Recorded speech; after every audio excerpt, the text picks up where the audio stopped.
2003ರಲ್ಲಿ ಧರ್ಮಸ್ಥಳಕ್ಕೆ ಹೋಗಿದ್ದಂತ ನನ್ನ ಮಗಳು ಅನನ್ಯ ಭಟ್ ಕಾಣೆಯಾಗಿದ್ದಾಳೆ ಅಂತ ಸುಜಾತಾ ಭಟ್ ಅನ್ನೋರು ದೂರು ಕೊಟ್ಟಿದ್ರು ದಕ್ಷಿಣ ಕನ್ನಡ ಜಿಲ್ಲಾ ಎಸ್ಪಿಗೆ.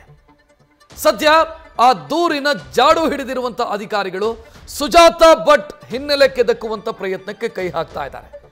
ಕಾರಣ ಏನು ಅಂತಂದ್ರೆ ಆ ದೂರಿನ ಬಗ್ಗೆ ಹಲವು ಅನುಮಾನಗಳಿದ್ದಾವೆ. ಸುಜಾತಾ ಭಟ್ ಜಾಡು ಪತ್ತೆಗೆ ಮುಂದಾಗಿದೆ ಎಸ್ಐಟಿ. ಇನ್ನು ಸುಜಾತಾ ಭಟ್ ಪ್ರಕರಣದಲ್ಲಿ ರಿಪ್ಪನ್ಪೇಟೆಯ ಲಿಂಕ್ ಇರೋದು ಈಗ ಪತ್ತೆಯಾಗ್ತಾ ಇದೆ. ಶಿವಮೊಗ್ಗದ ರಿಪ್ಪನ್ಪೇಟೆಯ ಲಿಂಕ್ ಇರೋದು ಯಾಕಂತಂದ್ರೆ ಈ ಸುಜಾತಾ ಭಟ್ 99ರಿಂದ 2007ರವರೆಗೆ ರಿಪ್ಪನ್ಪೇಟೆಯಲ್ಲಿ ವಾಸ ಇದ್ರು. ರಿಪ್ಪನ್ಪೇಟೆಗೆ ಎಸ್ಐಟಿ ಅಧಿಕಾರಿಗಳು ಭೇಟಿ ನೀಡಿದ್ದಾರೆ, ಪರಿಶೀಲನೆ ಮಾಡಿದ್ದಾರೆ. ಸುಜಾತಾ ಭಟ್ ಹಿನ್ನೆಲೆ ಬಗ್ಗೆ ಮಾಹಿತಿಯನ್ನ ಕೂಡ ಎಸ್ಐಟಿ ಅಧಿಕಾರಿಗಳು ಕಲೆ ಹಾಕಿದ್ದಾರೆ ಎನ್ನುವಂತ ಮಾಹಿತಿ ಲಭ್ಯ ಆಗ್ತಾ ಇದೆ.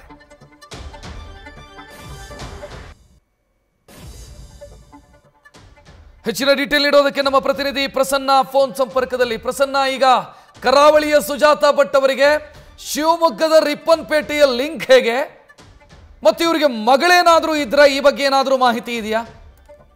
ರಕ್ಷತ್, ಏನೀಗ ಮಹತ್ವದ ಮತ್ತು ಅತ್ಯಂತ ಕುತೂಹಲ ಮೂಡಿಸಿರುವಂತಹ ಧರ್ಮಸ್ಥಳದಲ್ಲಿ ಶವಗಳನ್ನು ಹೂಳಿಟ್ಟಂತ ಒಂದು ಪ್ರಕರಣ ಏನು ಬೆಳಕಿಗೆ ಬಂತು. ಇದ ನಂತರ ಸಾಕಷ್ಟು ತಿರುವುಗಳನ್ನು ಪಡಿತು.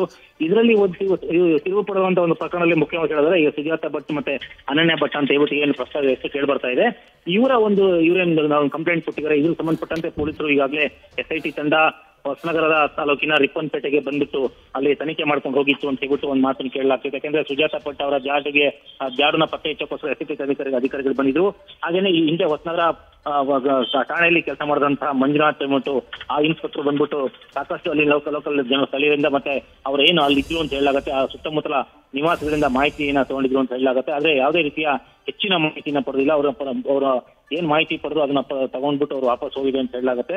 ಮೂಲಗಳ ಪ್ರಕಾರ 1999ರಿಂದ 2007ರವರೆಗೆ ರಿಪ್ಪನ್ಪೇಟೆಯಲ್ಲಿ ಸುಜಾತಾ ಭಟ್ ವಾಸವಿದ್ರು ಅಂತ ಹೇಳಲಾಗುತ್ತೆ. ಆದ್ರೆ ಅದನ್ನ ಕೆಲವರು ದೃಢೀಕರಿಸ್ತಾರೆ, ಇನ್ ಕೆಲವರು ದೃಢೀಕರಿಸಲ್ಲ. ಮತ್ತೆ ಇನ್ ಕೆಲವರು ಅವ್ರು ಏನು ಈಗ ಫೋಟೋ ರಿವೀಲ್ ಮಾಡಿದ್ದಾರೆ ಅದು ಅಸಲಿ ಅಲ್ಲ, ನಕಲಿ ಅಂತ ಹೇಳ್ತಿದ್ದಾರೆ. ಮತ್ತೆ ಅವ್ರದ್ದಲ್ಲ, ಅವ್ರ ಮಗಳದ್ದು ಅಂತ ಹೇಳಲಾಗುತ್ತೆ. ಮತ್ತೆ ಅವ್ರು ಇಲ್ಲಿ ಸುಜಾತಾ ಭಟ್ ಇಲ್ಲಿ ಸ್ಥಳೀಯ ವ್ಯಕ್ತಿ ಒಬ್ಬರ ಜೊತೆಗೆ ವಾಸವಾಗಿದ್ರು ಅಂತ ಹೇಳಲಾಗುತ್ತೆ.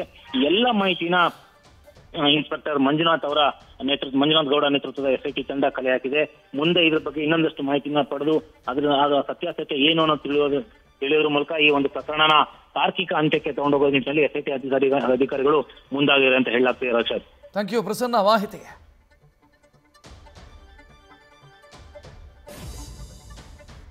ಸುಜಾತಾ ಭಟ್ ಅಂತ ಹೇಳಿ ಅವರು ರಿಪ್ಪನ್ಪೇಟೆ ಗಂಡನ ಮನೆ ಅಂತ ಹೇಳ್ಕೊಂಡು ಈಗ ಬ್ಯಾಂಗ್ಳೂರಲ್ಲಿ ಇದ್ದಾರೆ ಅಂತ ಹೇಳ್ತಾ ಇದ್ದಾರೆ. ಅವರಿಗೆ ಮಗಳು ಕಾಣೆಯಾಗಿದ್ದಾಳೆ ಅಂತ ಹೇಳಿ ಸುದ್ದಿ ಹರಡಿಸ್ತಾ ಇದ್ದಾರೆ.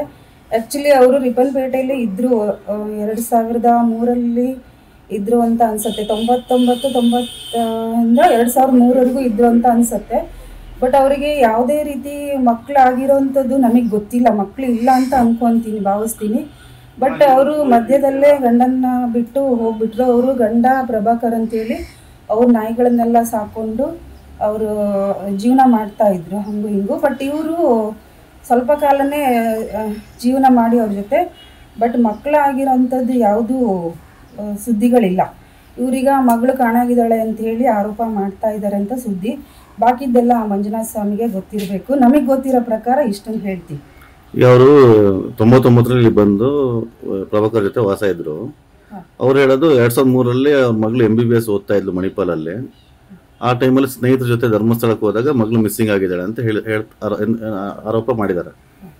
ಈಗ ಆ ಟೈಮಲ್ಲಿ 2003ರಲ್ಲಿ ಅವ್ರು ರಿಪ್ಪನ್ಪೇಟೆಲ್ಲ ವಾಸ ಇದ್ರಲ್ವಾ, ನಿಮ್ ಸಂಘ ಸಂಸ್ಥೆಲ್ಲ ನಿಮಗೆ ಸಿಗ್ತಾ ಇದ್ರು. ಅವರು ಸಿಕ್ದವಾಗ ಯಾವಾಗಲಾದ್ರೂ ನಮ್ಮ ಮಗಳು ಮಿಸ್ಸಿಂಗ್ ಅಂತ ಏನಾದ್ರು ಹೇಳಿದ್ರೆ? ಇಲ್ಲ, ಯಾವುದೇ ರೀತಿಲೂ ಅವರಿಗೆ ಮಕ್ಕಳು ನಾವು ನೋಡೇ ಇಲ್ಲ. ನಾವು ಕೆಲವು ಸಂಘಟನೆಗಳು ಓಕೆ ಎಲ್ಲ ಹೋದಾಗೆಲ್ಲ ಅವ್ರು ಸಿಕ್ಕಾಗೆಲ್ಲ ಮಕ್ಕಳು ಆಗಿದ್ದೇ ನಮಗೆ ಗೊತ್ತಿಲ್ಲ. ಆಲ್ಮೋಸ್ಟ್ ನಾವು ಇಲ್ಲೇ ಹುಟ್ಟಿ ಬೆಳೆದಿರೋದ್ರಿಂದ, ಇಲ್ಲೇ ಗಂಡನ ಮನೆ ಆಗಿರೋದ್ರಿಂದ, ಇಲ್ಲೇ ವಾಸ ಆಗಿರೋದ್ರಿಂದ ಆಲ್ಮೋಸ್ಟ್ ನಮ್ಮ ಸಣ್ಣ ಸಿಟಿ ಎಲ್ಲರಿಗೇನು ಕೆಲವೆಲ್ಲ ಸಣ್ಣ ಪುಟ್ಟ ವಿಚಾರಗಳು ಗೊತ್ತಾಗೇ ಆಗ್ತವೆ. ಹಂಗಾಗಿ ಅವ್ರಿಗೆ ಮಕ್ಕಳಾಗಿರೋ ವಿಚಾರಗಳೇ ಇಲ್ಲ. ಮಕ್ಕಳಾಗಿದ್ದಾವೆ ಅಂತಲೇ ನನಗೆ ಭರವಸೆ ಇಲ್ಲ. ಇದ್ದಿದ್ರಲ್ಲೂ ಅಷ್ಟು ದೊಡ್ಡ ಮಗಳು ಕಿಡ್ನಾಪ್ ಆಗಿದ್ದಾಳೆ, ಕಾಣಾಗಿದ್ದಾಳೆ ಅನ್ನೋದ್ರ ಬಗ್ಗೆ ನನಗೆ ಅನುಮಾನ ಇದೆ. ಬಟ್ ಅವ್ರಿಗೆ ಮಕ್ಕಳಿಲ್ಲ ಅನ್ನೋದಂತೂ ಖಚಿತ ಇತ್ತು. ಇಲ್ಲಿದ್ದಾಗಂತೂ ಯಾವ ಮಕ್ಕಳಾಗಿರಲಿಲ್ಲ, ಅವರಿಗೆ ಮಕ್ಕಳೇ ಇರಲಿಲ್ಲ. ಇದು ಯಾವ ಉದ್ದೇಶಕ್ಕೆ ಮಾಡ್ತಿದ್ದಾರೆ ಗೊತ್ತಿಲ್ಲ. ಮಂಜುನಾಥ ಸ್ವಾಮಿಗೆ ಬಿಟ್ಟಿರೋದು. ಮಂಜುನಾಥ್ ತಗೊಂಡಿರೋದು ನಾವು ಜಾಗ 2000ನೇ ಇಸ್ವಿಲಿ. ಅವರು ಗಂಡ ಹೆಂಡತಿ ಎಲ್ಲ ಈ 3 ಜನನೂ ಇಲ್ಲೇ ಇದ್ರು. ಅವರು ಮತ್ತೆ ಅದ್ರ ಬಗ್ಗೆ ಹೆಚ್ಚಿಗೆ ನಮಗೆ ಅವ್ರದೇ ಜಾಗ ನಾವು ತಗೊಂಡಿರೋದು ಅಷ್ಟೇ. ಸುಜಾತ ಅನ್ನೋರು ಇಲ್ಲೇ ಇದ್ರು ಇಲ್ಲೇ ಪ್ರಭಾಕರನ ಜೊತೆಗೆ ಇದ್ರು. ನೀವು ಎಷ್ಟನೇ ಇಸ್ವಿಯಲ್ಲಿ ಜಾಗ ಪರ್ಚೇಸ್ ಮಾಡಿದ್ದು? 2000ನೇ ಇಸ್ವಿ. ನೀವು ಜಾಗ ತೆಗೆದುಕೊಳ್ಳುವಾಗ ಅವರು ಸುಜಾತ ಅವರು ಇದ್ರ, ಸುಜಾತ ಭಟ್ ಅವರು ಇದ್ರ? ಎಷ್ಟಕ್ಕೆ ನೀವು ಜಾಗ ತಗೊಂಡಿದ್ದೀರ ಆವಾಗ ಕಾಲದಲ್ಲಿ? ಅವಾಗ ರಿಜಿಸ್ಟರ್ ಎಲ್ಲ ಸೇರಿ ಒಟ್ಟು ಟೋಟಲ್ 25,000 ಆಯ್ತು. 25,000 ತಗೊಂಡಿದ್ರಿ ಆ ಕಾಲದಲ್ಲಿ? ಆ ಕಾಲ. ಅವಾಗ ಸುಜಾತ ಭಟ್ ಅವರು ಬಂದಿದ್ರು, ರಿಜಿಸ್ಟ್ರೇಷನ್ ಬಂದಿದ್ರು ನನ್ನ ಜೊತೆ? ಅವ್ರು ಬಂದಿಲ್ಲ, ಅವ್ರ ಅಣ್ಣ ತಮ್ಮ ಇದ್ರು. ಅಣ್ಣ ತಮ್ಮ ಇದ್ರು. ಸುಜಾತ ಭಟ್ ಅವರಿಗೆ ಇಲ್ಲಿ ಮನೇಲಿ ಯಾರು ಮಕ್ಳು ಯಾರು ಇದ್ರ ಆ ಕಾಲದಲ್ಲಿ? ಅಥವಾ ಮಗ್ಳೆಲ್ಲಾದ್ರೂ ಇರೋದ್ರ ಬಗ್ಗೆ ಏನಾದ್ರು ಹೇಳ್ತಾ ಇದ್ರ? ಮಗ್ಳಲ್ಲಿ ಓದ್ತಾ ಇದ್ದಾಳೆ, ಇಲ್ಲಿ ಓದ್ತಾ ಇದ್ದಾಳೆ ಅನ್ನೋ ಬಗ್ಗೆ ಏನಾದ್ರು ಯಾವಾಗಲೂ ಚರ್ಚೆ ಮಾಡಿದಾರ? ಅದು ನಮ್ಗೇನು ಗೊತ್ತಿಲ್ಲ. ಅಂದ್ರೆ ನೀವು 2000ರಲ್ಲಿ ಇಲ್ಲಿ ಬಂದಿದ್ದು. 2000ದಿಂದ 3 ವರ್ಷ ನೀವು ಅವ್ರನ್ನ ನೋಡಿದಿರಾ? 2 ವರ್ಷ ಅಷ್ಟೇ. ನ್ಯೂಸ್ ಫಸ್ಟ್ ನಿರ್ಭೀತಿಯಿಂದ ನಿಮ್ಮ ಪರವಾಗಿ.